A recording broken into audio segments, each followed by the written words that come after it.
First reading, Hosea chapter 8 verse 4 to 7, 11 to 13. They have set up kings, but without my consent, and appointed princes, but without my knowledge. With their silver and gold, they have made themselves idols, but only to be destroyed. I spurn your calf, Samaria. My anger blazes against them.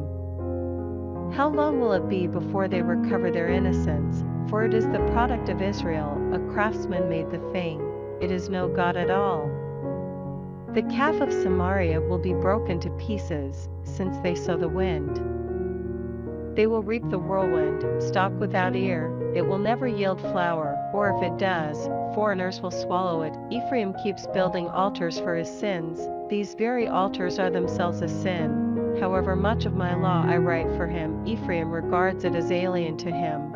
They offer sacrifices to me, and eat the meat. They do not win Yahweh's favor. On the contrary, he will remember their guilt and punish their sins. They will have to go back to Egypt. Responsorial Psalm, Psalms chapter 115 verse 3 to 4, 5 to 6, 7 to 8, 9 to 10. Our God is in heaven, he creates whatever he chooses. They have idols of silver and gold, made by human hands. These have mouths, but say nothing, have eyes, but see nothing, have ears, but hear nothing, have noses, but smell nothing. They have hands, but cannot feel, have feet, but cannot walk. No sound comes from their throats.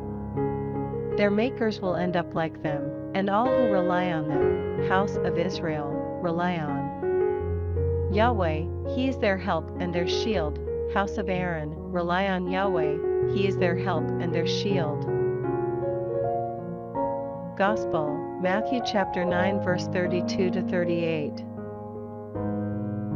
They had only just left when suddenly a man was brought to him, a dumb demoniac, and when the devil was driven out, the dumb man spoke, and the people were amazed and said, "Nothing like this has ever been seen in Israel."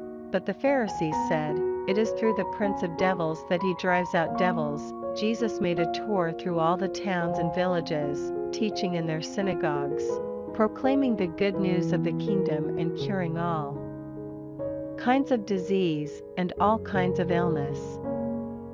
And when he saw the crowds he felt sorry for them because they were harassed and dejected, like sheep without a shepherd.